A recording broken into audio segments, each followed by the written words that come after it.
بپیغمبری خوای وت صلى الله عليه وسلم قالت يا رسول الله صلى الله عليه وسلم أخبرني بكلمات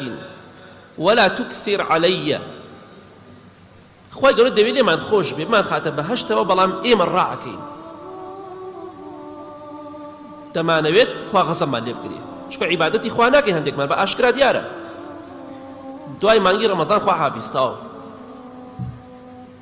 خۆشەویستی خوا صلی الله عليه وسلم ئەم ئافرەتە سەحابە ڕەزا و ڕەحمەتی خوا لێ بێ پێی فەرموو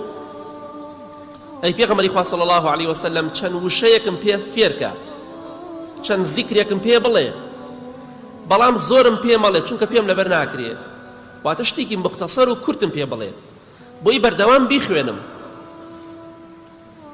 پێغەمبەری خوا صلی الله عليه وسلم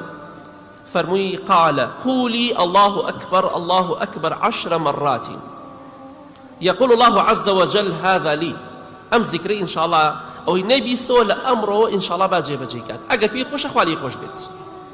أجا نيكا معناه حزاق أخوالي خوش بيت شونك بقصو بكردو دي سلميني حزي بينية با بدن بلي وايا بلان راس نية وقصية فرمي بيغمري خواه صلى الله عليه وسلم أي سلمى دا جار بلي الله أكبر أما هو ما نبر مانا الحمد لله هو ما دزعين دا جار بلين الله أكبر كاتك تو دا جار بلي الله أكبر خواه قرد فرمي أما بو منه چونك بس خواه قوريه وقولي سبحان الله سبحان الله 10 مرات يقول الله عز وجل هذا لي دا جارج بلي سبحان الله سبحان الله پاکو پیرۆزی بۆ خوا